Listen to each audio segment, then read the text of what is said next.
Hey, this is Miko Hughes from Pet Cemetery. You guys are listening to the Timo and Harley Show. Welcome to the Timo and Harley Show.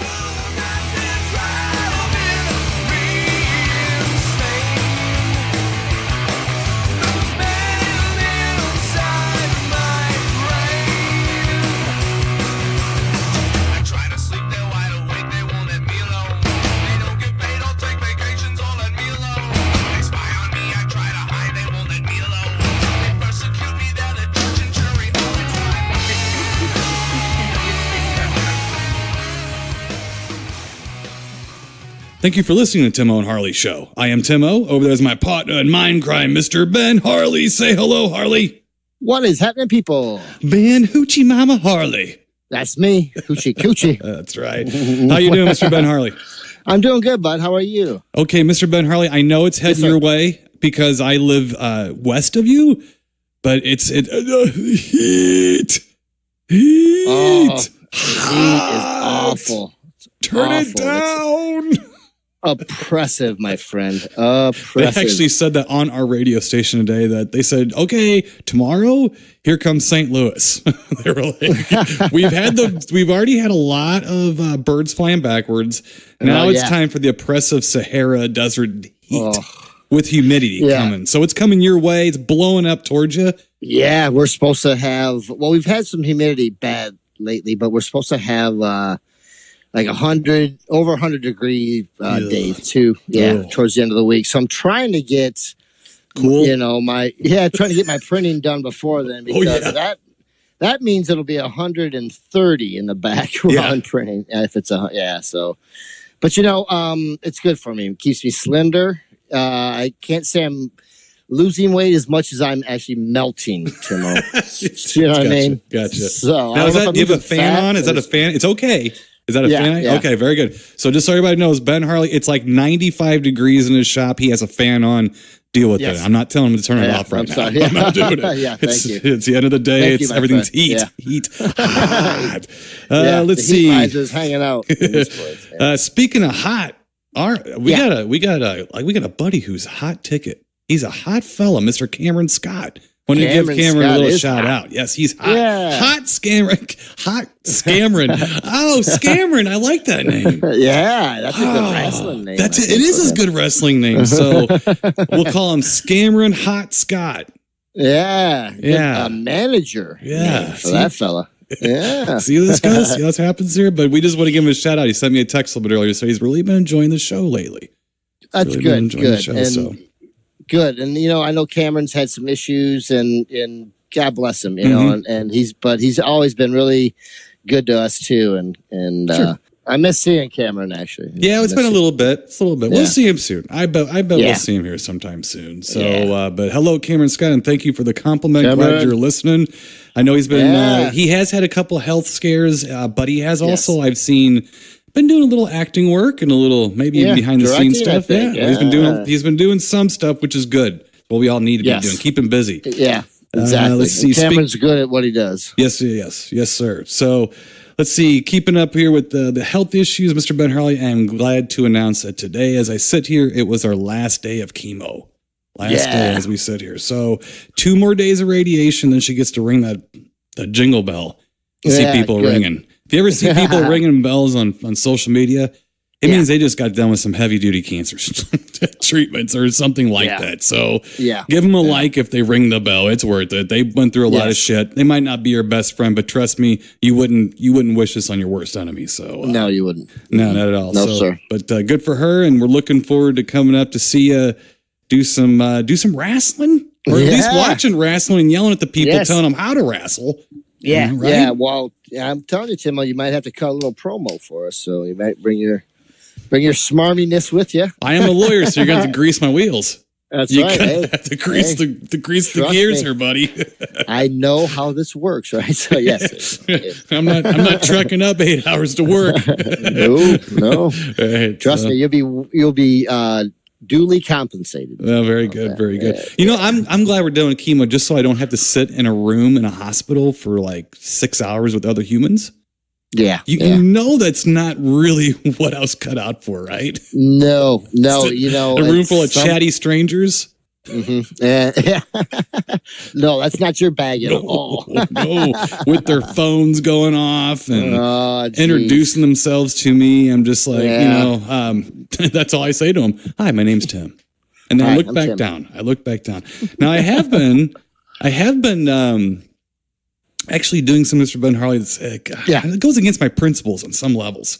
But then again, radiation chemo's kind of against my principles too. So I figure why not? Let's just let it all hang out, right? So I've been reading a book. Wait a second. Mm-hmm. Are you becoming a bookworm, you nerd?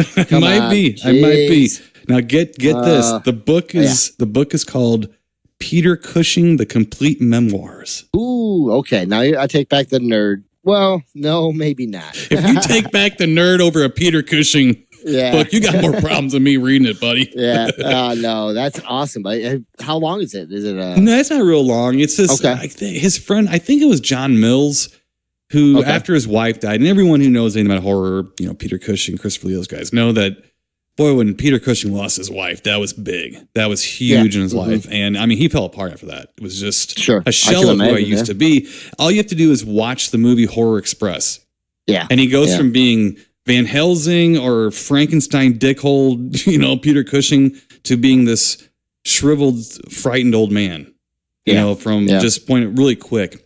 Well, apparently John Mills, it is. And apparently John Mills said, you need to start writing. Just write your thoughts, write your feelings and everything. And it ended up being memoirs, and that's what I'm reading. So I'm reading stuff that Peter Cushing wrote that he never intended to be published. Sure. Right. I mean, he did publish them. Like after he was done with them, then he was like, so it wasn't published behind his back after his death or anything. It's okay. I mean, you're reading a British gentleman's childhood. Okay. Yeah. Not a real lot of horseplay going on. Stuffy is where your head is. That where you're going with this? Proper. Let's just say proper. Okay. No, I mean it's okay. There was a couple funny stories how he when he was like 2 or 3. Yeah. He used to like to. Apparently, the guy ate. He was one of those skinny guys that just ate. He ate constantly. His mom said he had 2 hollow legs. Yeah, exactly. So he'd eat rancid meat because he's got tapeworms. Good enough for it, right? Yeah. Well, ironically, from your statement, he used to like to chew on like raw, bacon fat or bacon. Like he'd chew on bacon, like when he was a kid. Yeah. The British don't cook their meat hardly at all. So raw bacon's like medium well. Yeah, they dip their bread in it and stuff like that. I do. Yeah. And so good for you. So apparently he was like 3 years old. He remembers this. It was one of his first memories, and he dropped it. He dropped the bacon, and being 3, he's like, well, I'll pick it up and put it back in my mouth. And he said he came back into his house, and his mom started screaming bloody murder and pulled it out of his mouth. He had picked up a worm. And he didn't know the difference. He said, I had no idea. I didn't know the difference. And the other interesting thing so far is how he started smoking. He's also a famous smoker, an avid smoker. He used to wear white gloves in between takes and smoke. Okay. And the white glove, I should say, was so that his finger wouldn't have nicotine stains on it. So, really? But he was doing a role on stage very early in his career, and he had to smoke a pipe, and he didn't want to get sick, or anything to do the role. So he wanted to learn how to smoke and everything. And he started with cigarettes, and he said Lady Nicotine got me in her claws at that moment. And never let him go. Never let me go. Yeah, never let me go. So, but it's an interesting little book. It's not great, but I'm not really to the Hammer years yet. I'm just starting to get into his movies and stuff when he was in them. And it's more of like just free flow thought that he wrote down. Because remember, he never really intended to write it or to publish it, really, according to what I was reading, according to what I read. So, it's interesting, though. But I am reading a book. Nerd. I know. No, that's good, though. Actually, I think that would be neat. I'd actually probably prefer to see a documentary on him, but that's okay. Because I need, the hair flip, right? They did mention, but they called it his awkward arching of his back when he's in pain. That's what someone who was writing about him. There was like a foreword written or something, and they did mention his awkward movements when he's like in hand battle and stuff. So I was thinking about you. They didn't talk about the hair. Not yet. Okay. Not yet. I haven't gone through it. Not yet. Not yet. So let's see, Mr. Benhart. Also, besides reading to try to keep out of conversations with people I don't want to talk to. Yeah. You can call me a nerd. If you've been sitting there, you would have been asking if you could sit next to me and look at the book with me and read over my shoulder. Right. Yeah. Probably. But Yeah. I've also been watching some movies, and let's see here. A couple of these movies, Mr. Ben Harley, you're going to enjoy because Angie O, given this is the end of her chemo and radiation, it's cumulative, Sure. so she's feeling pretty rough. She's like, just give me some popcorn movies. Okay. Just give me the Hollywood. Don't challenge me. Don't challenge. Okay. Yeah. I'm not in your Yeah. petri dish right now. No, please. Yeah. No Mad Foxes or Sweet Eddie or what was it? Pretty Eddie that we're doing. Poor Pretty Eddie. Poor One Pretty of our Eddie, official films. Exactly. Yes. Exactly what I'm talking about. So Yeah. now, first up, I want to mention this real quick, that I watched a movie from 1948 without NGO, but remember, I've been watching Westerns on the weekends now. Yes, So I you wanted have. to dump this in here. God bless you. I watched Fort Apache, Oh, did you? the John That's a Ford good- film with John Wayne, Henry Fonda, Yeah. and Shirley Temple in her first adult wow. role. And her husband was also Really? in that movie and played her love interest. It was John Agar's first movie. Yeah. John okay. Agar was Wow. married to Shirley Temple. That's insane. That's awesome, though, actually. So that was his first movie. Anyway, it was just a That's fun a good little movie. movie. It's been a long time since I've seen that. Yeah. A long time. Good one, though. Apparently, John Ford and old John Agar didn't get along too well. Oh, really? No, Ford kept calling him Mr. Temple. Surely been around for a while. It was his first gig, you know. So, Yeah, he's getting hazed that a little bit. might ruffle your feathers just a Right. bit. All right. Now, some of the popcorn stuff that Angio and I watched. You munching Lay the it on the popcorn? You munching it? Yeah. All right. Yes, sir. From 1982, we Ooh, I love watched that year. Swamp Thing. Oh, yeah, we were just talking about this, huh? Yes. The Wes Craven movie starring Ray Wise, Adrian Barbeau, Louis Jordan as Arcane. I love Louis Jordan in that movie. I'm telling you, I was a kid. Listen, I saw that in the theater like 3 times in a row with my brother. Wow. We saw Swamp Thing as more than we took showers that week. Let me put it to you that way. Yeah. Okay. And even as a kid, what I remember most about the movie was Arcane. It was the bad guy. It was a Ben Harley moment for me. It was Louis Jordan. I mean, I swear to God, I loved him. Yeah, he's good at it. Absolutely loved him. And he just was just smarmy doesn't start. It doesn't start to even or begin to scratch the surface of the smarminess of this fella. Oh God, no. Yeah, I'm gonna have to go back and watch that because it's been a minute, and I always kind of liked that movie because it had a weird feel to it. It did, you know, and you felt for him. Actually, they did. It's kind of like a RoboCop thing too. Yeah, You know what I mean, yeah. you had that Yeah, it feeling. is. Oh, you feel bad for this cat. You Yeah. do. Yeah, And he's not too depressing, really. right, and you want to see him kick ass. right. But yeah, well, it's probably been 20 years since I've seen Swamp Thing. So Well, yeah, I have to go back and check that. Yeah, What do you say? What do you say? Well, it's a little comic booky. I know it is a comic book, but it feels Wait, like what? it feels like a normal newsstand comic book more than the Swamp Thing comic book. We talked a couple weeks ago about Man Thing, about how both of those comic books are very dark and brooding and Yes. everything. And Yeah. it's not that. It isn't that. It's a bit more campy. Yeah. And I for don't sure. find those comic books to be campy at all. But that being said, I still have a ball watching the movie. I really do. Yeah. Sorry, but Louis Jordan, I That's your man. Bruno is a simpleton, an idiot. Oh, and let's get back to Adrian Barbeau too, please. It's just- Well, now this was the version where they showed it all. Because there's 2 different versions of this movie that went around. Okay. And it's kind of well known. One version you got the hoo hoo, oh look at those, and another one you went rats. They edited. Yeah. So just depending on what version you saw and what, I think some of the DVDs it was edited out. When I saw it in the theater, it was there. It was there. It Now, was we there, saw yeah. it right when it came out, though, before they had a chance to pull anything or do anything, you know. And but I know, I think the DVD that came out, it was kind of edited. A little bit edited. Was it? Okay. Out, yeah. Okay. What I saw, wasn't it? As a matter of fact, the Blu-ray kind of looked like they found a different print. It just spliced her on in with some scissors and tape.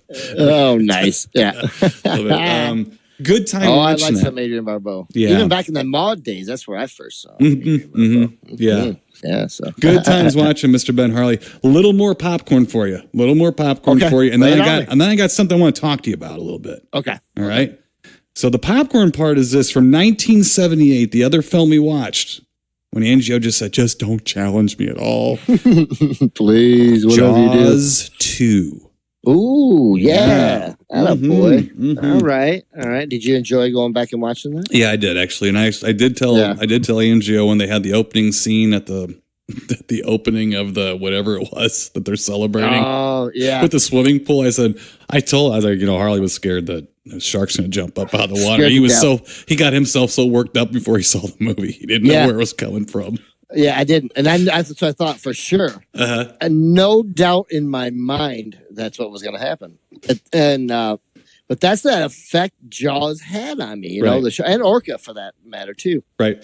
I really like Jaws too. There's some, it's got some pimples, but overall, it's a damn good movie, man. Yeah. It really is. The characters are somewhat likable for the most part. Some you don't care about, but like overall, you care about them. You know the kids and stuff like that. You know what I mean? Right.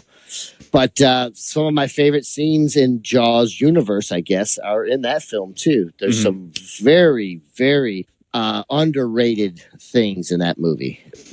I wish that marine biologist woman, that real like, yeah, you wanted her in there a little more. Yeah, because she was really good. She was really funny and had a good personality. And then, I think the first Jaws benefits greatly from the three main characters.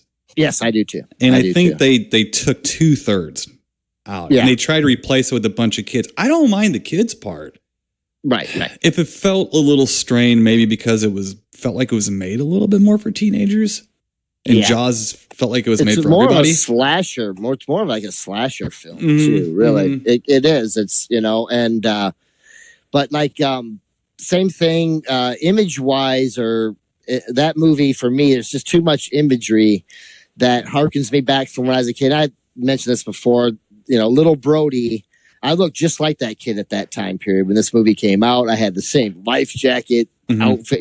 My brother was 6 years older than me. He used to hang out with those guys on our boat, all that, and so it kind of hits home still watching that movie. And then the scene where the girl gets eaten on the boat, like it's just insane. Like it's such a good scene, even though the mechanical shark or whatever, I still think it's the best scene as far as someone being eaten by a shark ever. I do. It's insane how well they did that, and it still scares me. It gives me nightmares. Right. But other than that too, there's just the tension between the kids is just so good. It's believable. I still like the part too where the girl's praying, as they're floating away. That part's pretty intense, man. It really is, But it's a Jaws film, right? Yeah. It's not Jaws, by no means. Right. But I think they did do some good things with it. I felt bad for Chief Brody in this movie. There's all, you know what I mean? And yeah. I mean, they kind of give him more shit this time after he was right the first time. It's like, I probably listen to the guy a little bit. I mean, I love when they take some pictures in there of the shark and to the city council, and that old timer goes, seaweed? What is it? Seaweed or something? It's like, my God. That's a good scene, though, too. And what I did like about that, a lot of people I think might forget, is actually the mayor, Vaughn, voted to keep Brody, Right. So that was kind of a good scene, too. And then he gets drunk, and pins the thing on the deputy. Just a good movie. I really do enjoy that still a lot. I think where they made a mistake not having at least one other character opposite Brody. I mean, his wife is just not. I like her in the role and everything. It's just not a strong enough character. No, to make up for that. And I think they kind of tried that a little bit. It seemed like they kind of tried to make her a little bit, and that's okay. And they also tried the deputy guy. And I think they tried to get Dreyfus, and he backed out. And it's funny because Brody's kind of a dick in it, and I guess mostly because he didn't want to be in it. No, he didn't want to be in it. Yeah, he backed out of. He backed out of a movie. I think he backed out of The Deer Hunter And Yeah, in order to that's get out of that, they made him do Jaws 2. And then they made him do like another movie to get out of his contract. For whatever reasons. But no, he didn't want to do it. But I think he did a good job. I think he was okay. I think once he settled in, and I kind of read about that too, that once he settled in, he was fine. He was a professional. Yeah. He was doing it, you know. Oh, of course. But I think where they made a mistake in that, I think they did a good job of saying, you know what, let's not keep the shark hidden because we've already shown it. Yes. I mean, they've already shown it. Yes. So, and I think in a sequel, just show the shark more. I do agree with that. I do say, not, and they don't show it too much, but it's front and center pretty much right away. But what's cool about it is they give it character by getting burned up. Yeah. Yes. So that's kind of cool.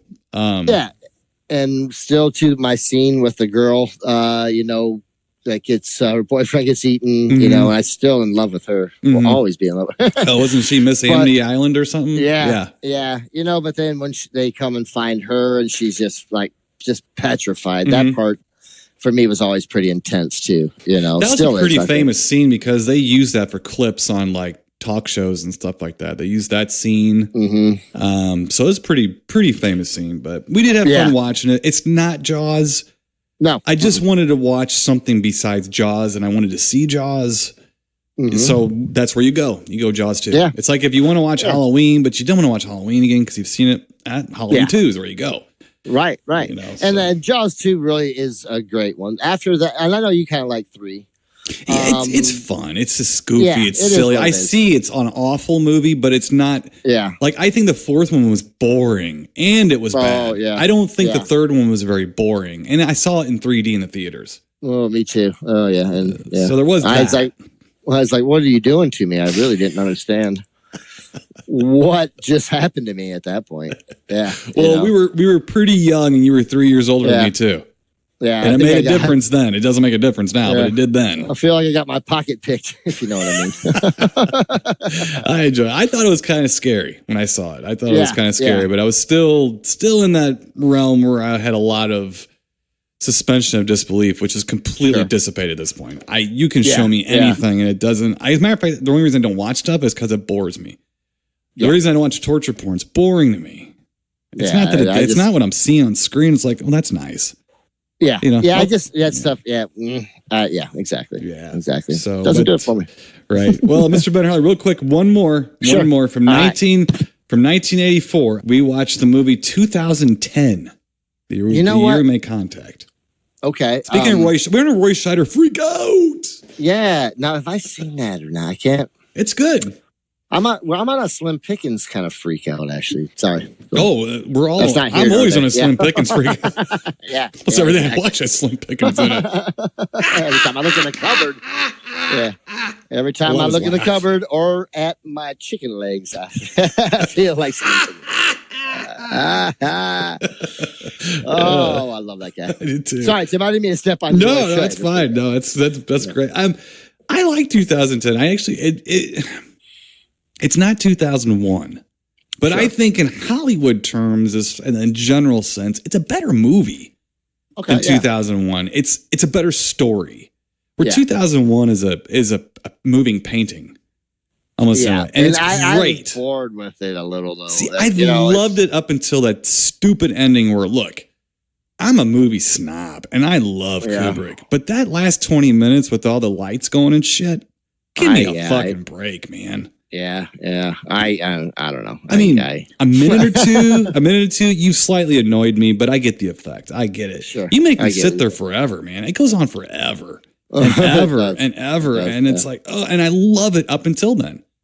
Because I think it's neat to see the space. I think it's neat to see, I don't know, them jogging with the centrifugal force of the space station spinning. Yeah. I'm a nerd like that, though. I think it's kind of neat to see that. They did a good job of that. They did. And it looked neat. Marooned was the other movie with big special effects coming out. Okay. With Gene Hackman. That's on Mystery Science Theater, I think.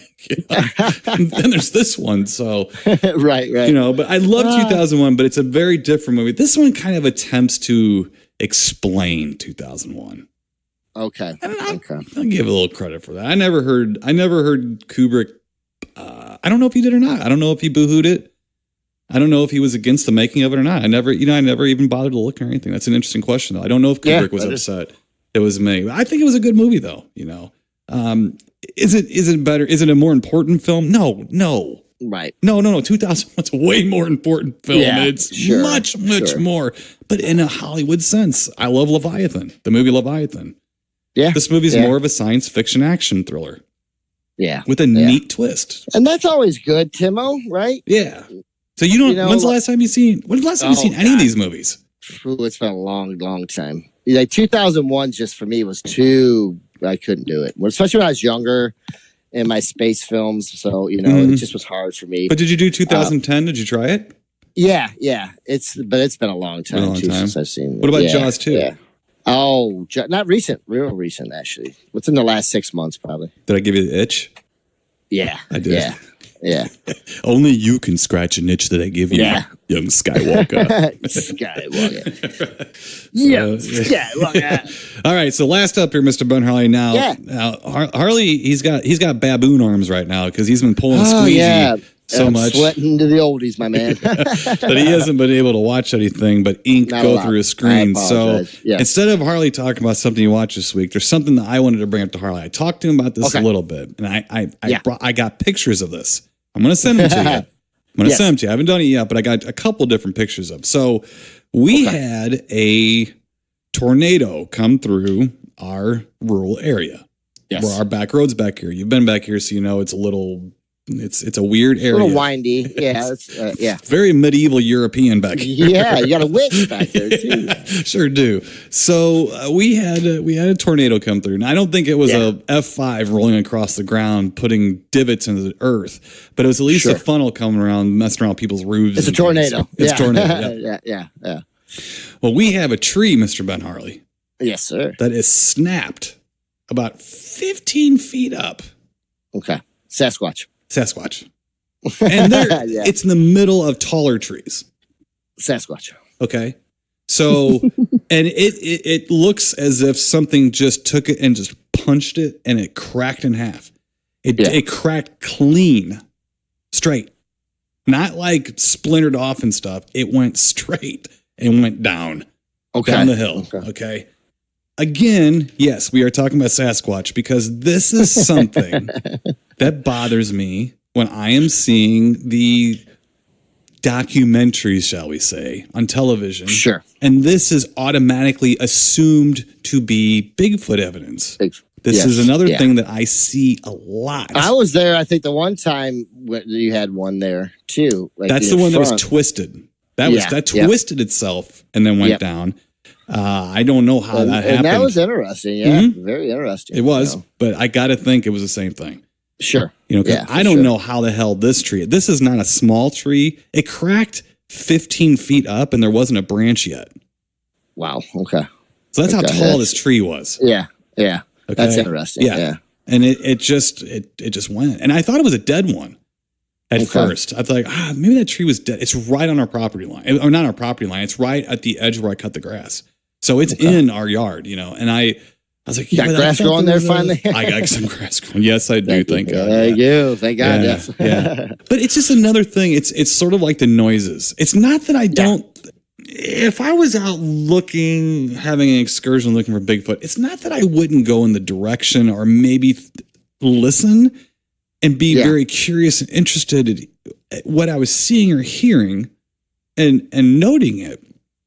But I do think when I'm seeing some of these shows, I get the sense that this is evidence. Yeah. That this is evidence to prove it's there. And I keep harping on this about you really have to be there for a long time stationary. Now, when we were watching the search for, was it called The Search for Bigfoot? What was that show we just watched last week? Hold on. On the Trail of Bigfoot? On the Trail. Thank you. On the Trail of Bigfoot. Yes.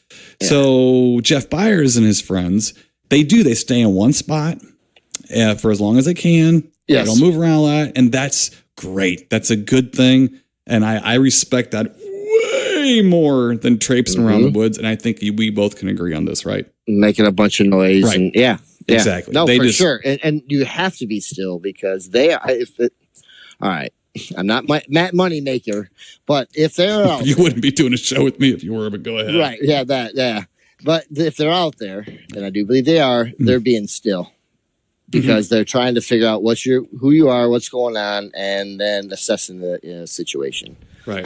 You're going out there making a bunch of noise. I don't know you're going to attract them so much as you might piss them off or drive them away, I think. I will tell you that animals make awful noises when they're in distress. Yes. And the smallest little animal will make the most discouraging noise you've ever heard in your life, you know? And I know people know this, but I don't think I've ever had anyone out here that hasn't been impressed when they've heard stuff, you know? Look, in the last like 4 days, I have seen, a deer and a baby deer about the size of Shay go through the yard. I've seen a groundhog crawl across our front yard. I've seen 2 baby raccoons, little guys, like kitten-sized raccoons playing in our front yard. Turkeys. Yeah. Yeah.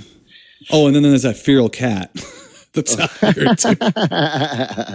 I don't know what to call that him. thing. I don't know.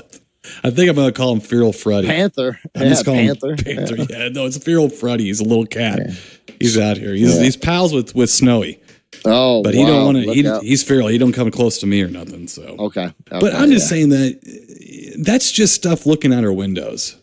Sure. And what you hear and what you see, and especially with the trees, like the natural evidence that I have seen in different shows. I'm not blaming I'm not pointing any fingers in any one direction. Oh no, I couldn't. I've seen this so many different times. You know, so I'm just throwing caution to the wind because I'm on your side. Does that make sense? Oh, for sure. And and if you do see something out of the norm, that is going to freak you out for sure. You're going to wait a second. You know, right. No, I get you, Tim. Yeah. Sure. Now, if I saw a deer carcass strewn like 20 feet up in the air on a tree limb, I don't think it died and the tree grew around it. That would freak me out. Yeah, for sure. That would freak me out. I don't know. You know what I'm getting at, though? Yeah, for sure, buddy. No, and especially now with you living out there, it's given you a much bigger perspective, me even a bigger perspective and the little stuff that I got going on in the backyard here too, you know. Even from as a child growing up, I knew with the animals, man, like going there with BB guns. You'd start in the beginning of the woods, and you see a few, and then they figured out what was going on. You wouldn't see none for the rest of the day. Right. So I think these things are so much more intelligent, and I think some of the stuff that people are doing is just, I don't know. Go out there like we've been talking about for years. Go out there and stay out there and be out there. Hell, I'd love to be out there, and it's good for people too. You know what I'm saying? Yeah. Get out there. Oh, I agree, and I'm not discouraging people. I just it's almost. I'll be as blunt as I can be without being diplomatic. Yeah. Don't tell people on TV that you heard this, because the people watching TV living where I'm sitting, they're like, well, that was this. Yep. Or I've seen that too. And don't. Just don't. I mean, just don't. I mean, just don't say it. I mean, you can say that you see things you think that's odd, but a lot of people be like, that's not that odd, really. No, exactly. You know, I mean, there's a bears claw things and push on things too, you know? I mean, something can be push something down, but bears are pretty tough too. And they do fuck around with trees. Yeah. All the time, you know? So, I mean, and the other thing too, the tree structures. Sorry. Some of them are, I don't know. Yeah, I'm not so sure. I see them out here. We'll walk out here next time you're here. Yeah. And I'm not going to set anything up or do anything. We'll just walk. We'll walk out there and we'll find them. Yeah, I've seen a few here when Sydney and I were walking around, you know, and I still think a lot of that's the trees being flung. A lot of that, you know, or other people doing it. Right. Well, now there are some that look like igloos, and there might be some bedding inside. Okay, fine. Sure. That's fine. Sure. Yeah. You know, I'm not talking about that. I'm talking about when people get so freaked out because they see 3 trees. Yeah. Oh, yeah. That are lying like, my God, look at that. Where did it come from? It's a tree. You know, it's really possible. That's a limb. Really possible it's a limb that broke off. Trust me. They look possible. Like trees sometimes. Trust me. I gotta pick them up out of the road, man. They're trees. But it was just something interesting that happened here. And I looked at this tree, and me and Angie were like, "Oh my God, how did that happen?" Because we weren't here. Yeah. You know, but I know when it happened because I know what came through here. Yeah. You know, so but what was interesting about it was that it picked out this tree and left bigger trees alone that were encompassing it. That's crazy. Yeah. That's but really it happened. Crazy, though. It happened. Though. I believe it does happen, believe it or not. All right, Mr. Ben Harley, let's get to our official little films. Yeah, let's do that, Timo. What do we got? Let's see for this I think week. I know. Let's just do it in chronological order. So from 1958, All right. we have the Jack Arnold film Monster on the Campus. Yes. Let me get a movie guy. Yeah, please do. Okay. There's a couple blurbs. I haven't done blurbs for a long time. You want to hear a couple blurbs? Poster art Yeah, I blurbs. do. I love Yes, the poster sir. art blurbs. The razzle dazzle is supposed to get you excited about the movie. So here's some of them. Yeah. Okay, here's one. Okay. Campus Terror. Oh, There's wow. another one. That's Okay, here's one. terrifying. Students, victims of Terror Beast. Okay. And we're gonna round this one out with Co-ed Beauty Captive of Man Monster. I'll tell you, man, they really No. built this up. They built this up for Yeah. people. I'm telling you. Yeah. So let me go. All right, movie guy here and give you a Movie guy, yeah. short storyline synopsis here for Monster on the Campus. All right, here we go. The blood of a primitive fish exposed to gamma rays causes a benign research professor to regress to an ape-like, bloodthirsty, prehistoric hominid. Mhm. Yeah, okay, so check this out. All right. Arthur Franz finds a coelacanth. He gets one Yes. shipped to him. All right. A big ugly You one, listening? too. You get this one. All right. Yeah. So it starts to melt. It gets a little melty. All right. So Yeah. a German Shepherd drinks some of it and turns into a saber-toothed shepherd. Yeah. Yeah. Okay. There's one. Big fangs. Yeah. And so the old Arthur Franz, he can't figure this shit out. What the hell's going on? So he's He's a scoping over. scientist. He's looking over the coelacanth. Okay. Now, Yeah. the coelacanth is actually really funny because speaking of Bigfoot, it's one of those things that cryptozoologists love to bring up the coelacanth. Oh, yeah. Man, do they Yeah. love bringing up the coelacanth. I mean, come on, it is in the ocean. I mean, you know. But anyway, so because it was supposed to be extinct. Apparently, it hasn't Yeah. evolved. There's no evolution going on with the coelacanth, so it kind of goes against yeah. that. They don't want to say that, but that's what they're saying. Yeah, exactly. I'm not getting in that debate. I'm just saying it is weird. no, It don't is do weird. But anyway, so meanwhile, and you know, you knew this was going to come back to haunt him. But in the meantime, there is a dragonfly that starts There picking at is. the coelacanth. So the professor gets upset about that. So Arthur Franz picks up the coelacanth to store it and cuts his finger on the Yes. tooth. Yes. Yeah. And just very, like, you know, it doesn't bother him all. Not wearing no gloves, Right. no type of anything, no protective, nothing. Yeah. And then he might even have sucked on his finger. Right. Afterward. Right. It's awful. Right. Oh yeah, like what is going on in this? There was a lot of nonsense as far as what was going on in this laboratory. Like, okay, fuck it, who cares? This is just science, man, right? It's not rocket science. Right. Apparently then he turned into a thief who stole the costume from Dr. Jekyll's daughter or whatever. It put on the monkey mask. Yeah, Ape-like. Yeah, it's definitely yeah, it's ape-like. bad. Yeah, it's bad. It's a bad. bad. So Yeah. Jack Arnold did have better special effects to work with. Now, okay. So this is definitely, that's it. That's the movie. The That's it. movie Yeah. is that the professor guy gets real excited about the coelacanth. It starts growing things big and pissed off. It starts regressing Yes, them. That's yeah. true. It starts regressing them like into further back in their evolutionary history, according to what they are. yeah, yeah. And yeah. So that's Yeah, it. basically, yeah. And with everywhere that the professor goes, someone ends up either hung, choked out, you know, Yes. or something, and they just can't figure out what's going on. And it's just like it seems to me there's a lot of smart people Yeah. in this movie. They're supposed to be, and they're at a, you know, You'd think I they know are the at people, a campus. right, Yeah. right, and I know the people in the 1950s had somewhat of a dress code, Yes, but I think that at some point all those smart people would have connected the pants and trousers to the person who started off the day wearing them. yeah, yeah. You know, but you know, we digress. Why? We regress, but Yeah, we why? regress. Yeah. Yeah. So Why bother with plot and Right. story and or tying anything together? Right. it's a goofy, Yes. goofy movie. Now, Okay, now we did mention that the dragonfly. Okay, so that's it. It's kind of a serum movie, or like a Dr. Jekyll, Mr. Hyde. Now Arthur Franz, as you kind of mentioned, does not know that he's doing this. He blacks out. He's smart too. He could figure. He does start figuring it out way too late. But he does start figuring it out. Or whatever. That he doesn't know he's doing this. No, he doesn't know it's him. So he's trying to help. Yeah, idiot. Yeah, he's really invested. But now let's talk about, to me, the real star of this movie, the real show. Oh, giant dragonfly, old friend. Yes, old friend, giant, aka Mothman. I was very excited, to see that thing fly from the shelf to the table and how they were going to do that. That's how boring this film was. That was the highlight for me. According to our tragic hero, it moves like lightning.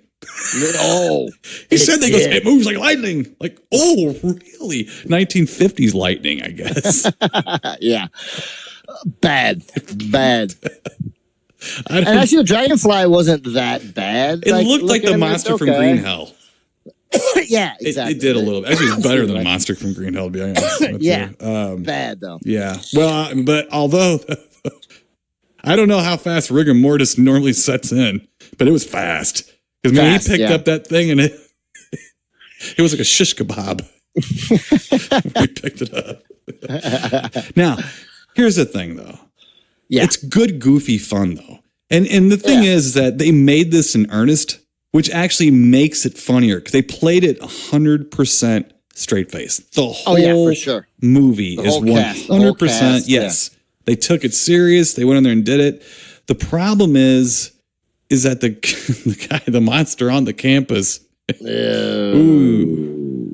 he's not much of a... Not much of a threat. It does. It just looks very bad. And then, like you said, they really don't they show him very briefly, which is good at times. I mean, as far as like the mask and stuff, but like because after some of the stuff he does is pretty interesting. Like he wakes up and that one girl's hung from a tree, and I was like, wow, they really that was creepy. They went for that. They did. I was like, wow, and it was creepy. But he's like, well, I just happened to wake up there and she was hanging. It's no big deal. I don't know. Like, it took him a while to piece that together, did it? What the hell? Wait a second. I don't know. It's just, they really didn't want you to think much at all. They just wanted you to watch. And then the payoff wasn't.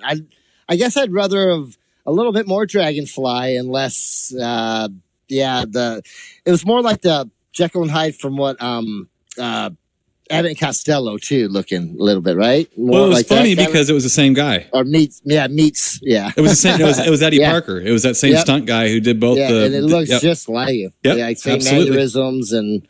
Oh my goodness! Yeah. So that's fun. Look, this is a minor film to begin with. This isn't like one of Jack Arnold's big deals. I mean, he worked for a studio. He made this movie. He only did Tarantula and the first two Creature from Black Lagoons. The guy knew how to make movies. All right. It came from outer space, for God's sake. Another good one.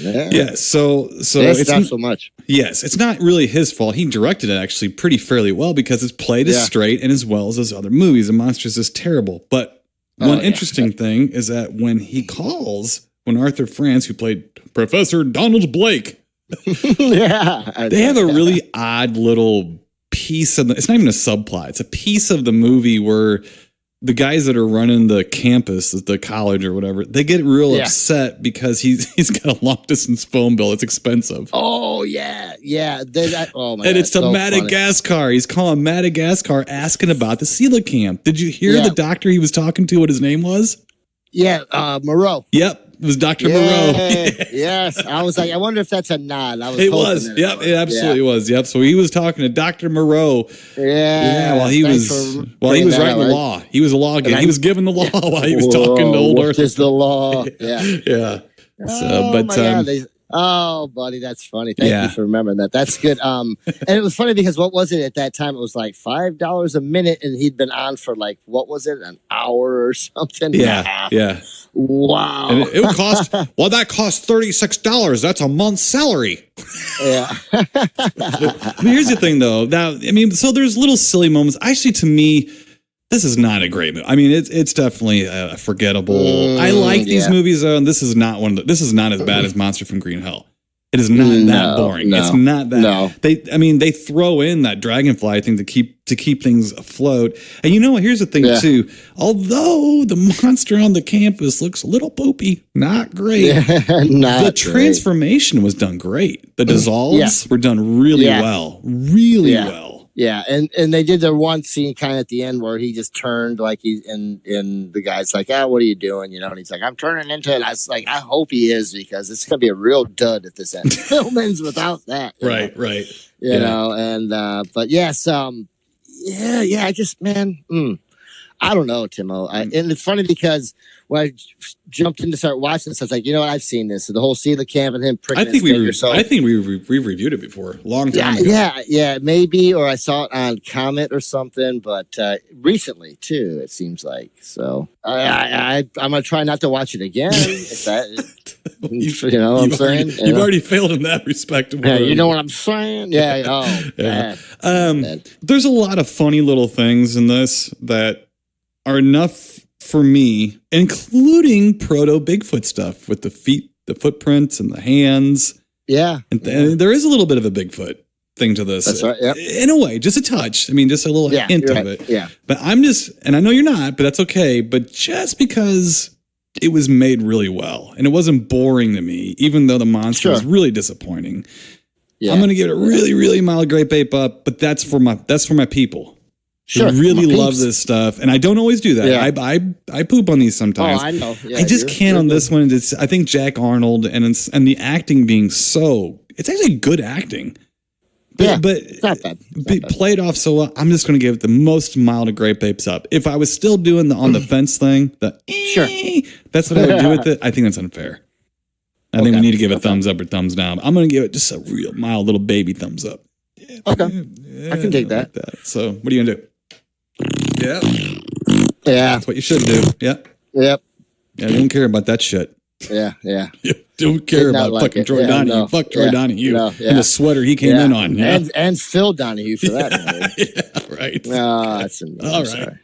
Well, I didn't need to go there. Let's get to our other official film, Mr. Ben Harley. Let's see, from 1975. Ooh, yeah. Fine year, my friend. I don't know about 75. I'm a little suspicious of 75. Yeah. Well, a little Jaws action, though. Jaws. That's true. That's true. So, That's Jaws. Let's get a movie guy. We'll give you the storyline here, the synopsis for Poor Pretty Eddie. Oh, I'm ready for this. Here we go. I'm ready to hear this synopsis. Well, there's a blurb on this one, too. You want to hear that one? Poster blurb? Yes. Yeah, why not? Let's do it. And Mr. Ben Harley, there will not be a more appropriate one, at least in this show. Okay? Okay. Yeah. He does all the things you like to forget. Nice. Oh, I love it. Like it? Yes, I do. All right, here we go. Oh, wow. All right, movie guy, here we go. There we go. Okay.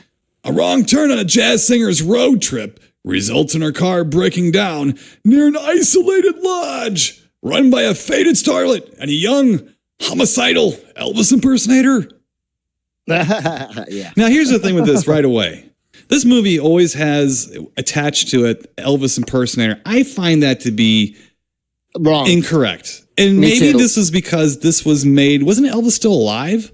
Yeah. Well, he died 77. Yeah. So he was. Yeah. I would consider this more of someone who is a fan of Elvis because Me too. I don't even know. Did he even mention Elvis? No, not really. They had the sideburns and he had kind of them outfits, but he did a couple little Elvis-y moves when he was being a goober while she was taking pictures. But other than that, no. And that's how it was funny because when the movie was over, went back to the synopsis and I was like, wait a second. I didn't feel like he was either an Elvis impersonator. He was heavily influenced by him. Yeah, yeah. But it would be like if you're really into Megadeth, do you have long curly hair and wear black t-shirts? Yeah, exactly. I mean, exactly. and you have the one lip going up. Hey, but yeah. No different. I mean, to me, so I think might be that was a wrong written little through, bait. Yeah, well, maybe written through through the prism of someone who's a bit younger than we are. Sure, yeah, because everyone does that. People actually looked like that back then. Yeah, I still do. I know. I know some people don't believe that people actually looked like Elvis, but they did. Yeah. The big sideburns and everything. Yeah. Yeah, some were awful. Yeah, I know. Yeah. I know. Yeah. Ooh, Me sideburns. Those were in the 90s. Yeah. Well, I liked mine a little bit, but they're more gray or they're more Boxcar Willie-esque. Yeah. So, But anyway, so we'll leave it at that. yes. So what this is that Leslie Uggams, that's the name of the actress. Now, she from, but she is Blind Al in the Deadpool movies. So the Deadpool movies, he has a confidant, and that's her, and she's blind. Oh, okay. But she's in a lot of stuff, man. A whole lot of stuff. I mean, on TV, movies, everything. Yeah, she's she looks super character familiar. actress. Mostly from television. I think she was in one of the Emergency. Yeah, she's in all kinds of stuff. Yeah. She's in a bunch of stuff like that. So she is I guess, successful singer, entertainer. Her car breaks down in some good gravy. Some fantasy world of racism and hatred and disgusting shit. Yes. Some people call it the South, but I think that's very unfair. This was like, whoa. Hold up a second, Yeah. Hold on. Yeah, it was like a whole town that was run and bred by the Sawyer family from Texas Chainsaw. Yeah. It's like a cross between Texas Chainsaw Massacre and 2000 Maniacs. Okay. With all the people with their, I don't know. It's a very racist film. This is. Yes. I just want to really just put that out there. To everybody. It's cartoonish too. Yes. Very cartoonish racist. And it's like, is that what they think that, middle America or the South, is like, and some people do. Right. That's what this movie is that she tries to get help. Yeah. And Eddie lives in some weird place of what it looked like it used to be like a bar. Yeah, like a road stop, like a roadhouse or something. Yeah, kind of, right. Yeah. And so, and working first of all, he's living there with Shelley Winters. Oh, she's awesome. Who plays Bertha. And that's awesome. Oh, she is awesome. Yeah. Oh, no, the acting in this is great. Yeah. Actually, the acting in this is really good. Yeah. Also working for them in the role of Keno is Ted Lurch Cassidy. Lurch, I thought that was Lurch, man.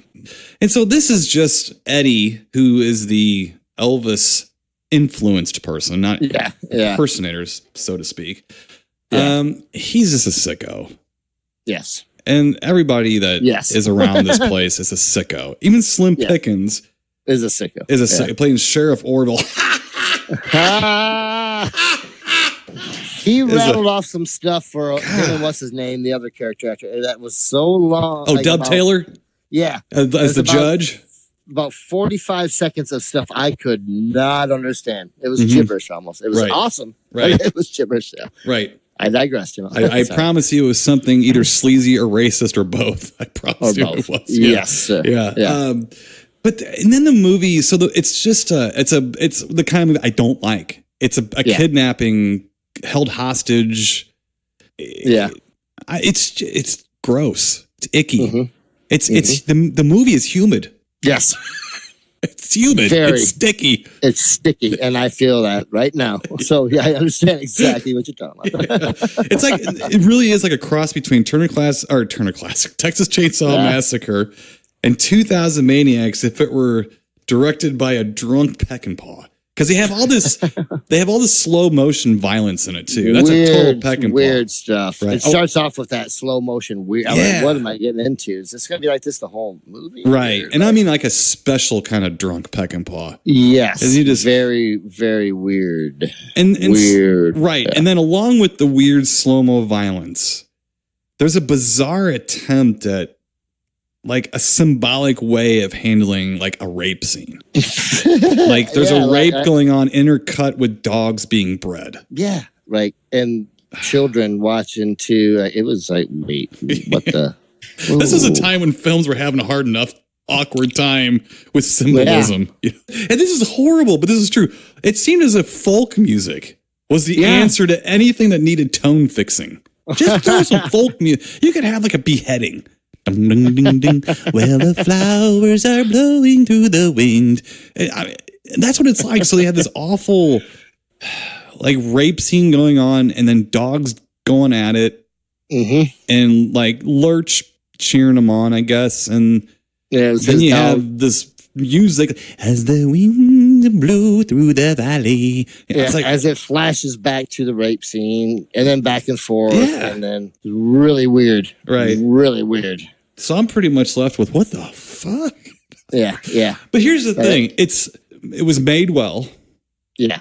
The acting is good. The directing is actually Yes. pretty good. It's Yeah. the bizarre 70s symbolism is fucking awful. It's way over the top, and it was not necessary, and it was like used very poorly. Right. I thought, it's almost headache inducing stuff. Right. Really, it is visually and sound wise. Right. I had to keep turning it down. I'm like, someone would think I'm in here murdering somebody too, or like, what the hell is going on? Yeah, there's a lot of screaming going on in slow mo too. That too, and then like the weird, banjo music. Yeah. And I like me some old country. I'm more of a hillbilly type guy than I'm a blues guy. So, Right.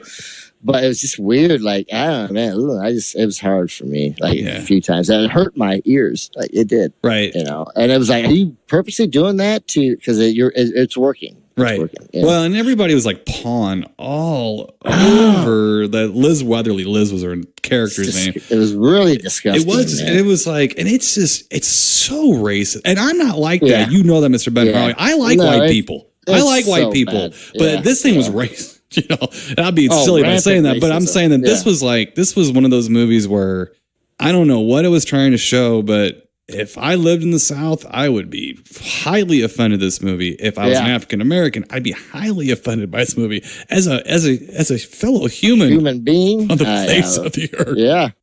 I'm offended.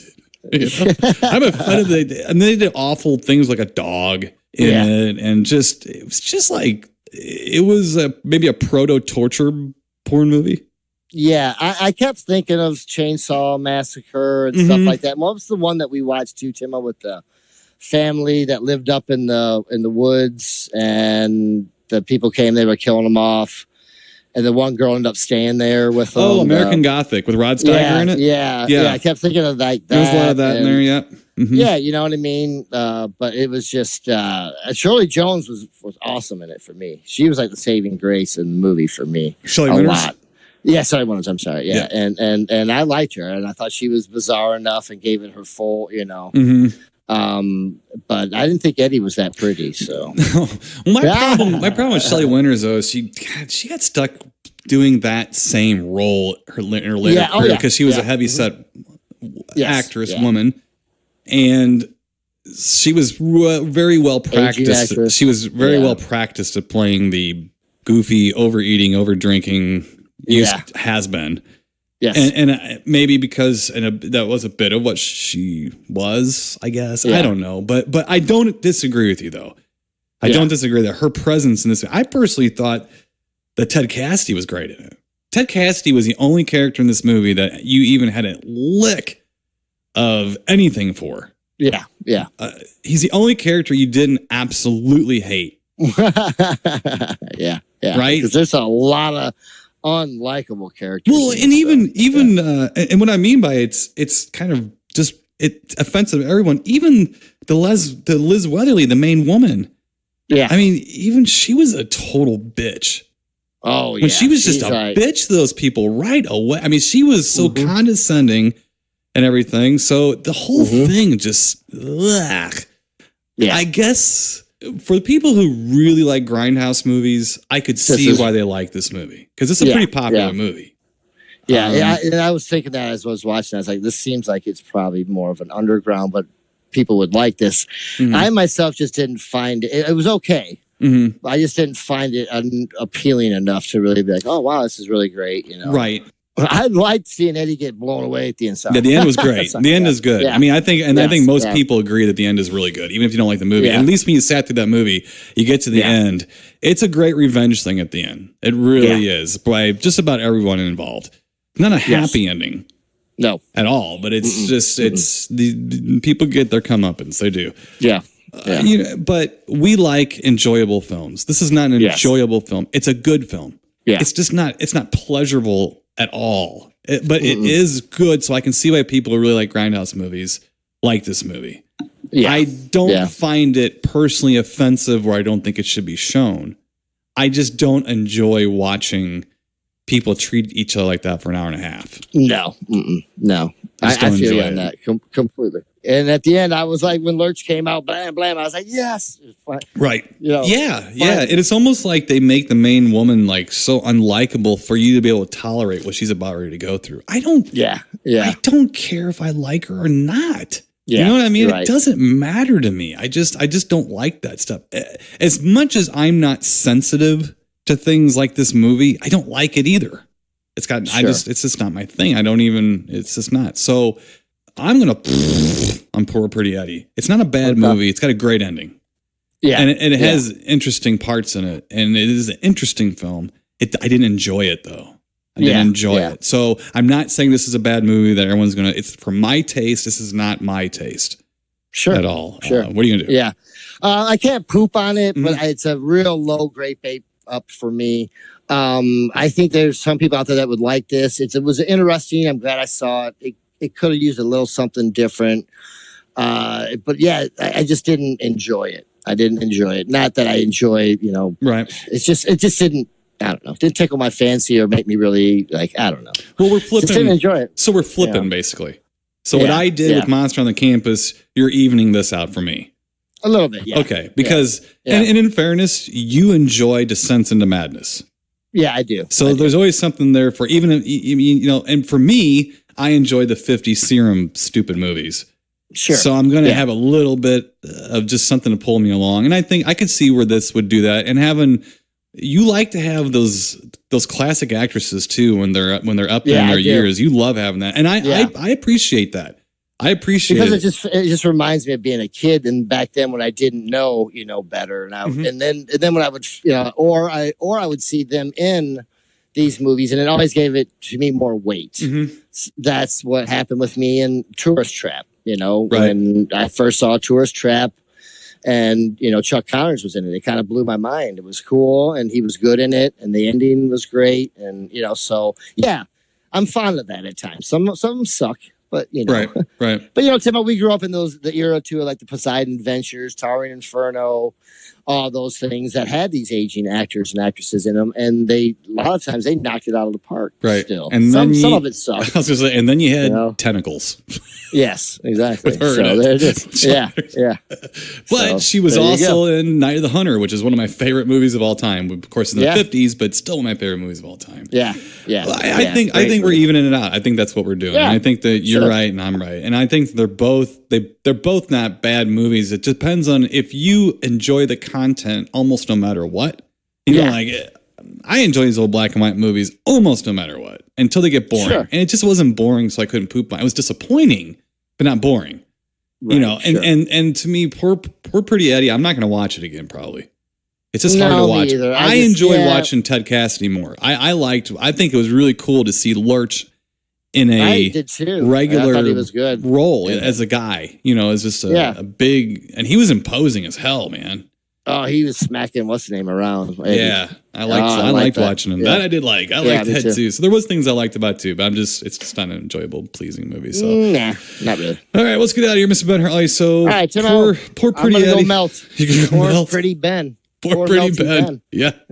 Sideburns. Not so pretty no more. Could be wringing out your sideburns.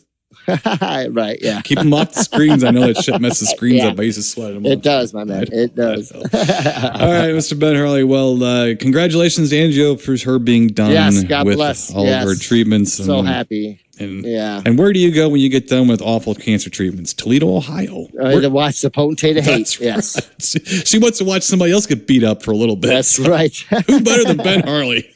That's right. Was a glutton for punishment, right? Yes. Well, hopefully we'll be laying down the punishment or the pain this time. So, So we'll have fun. So until next week, stay spooky, and we'll talk to you then. Keep it creepy, people. You've been listening to the Timo and Harley Show, brought to you by ScreenPrintingFactory.com, your affordable one-stop solution to all your screen printing needs.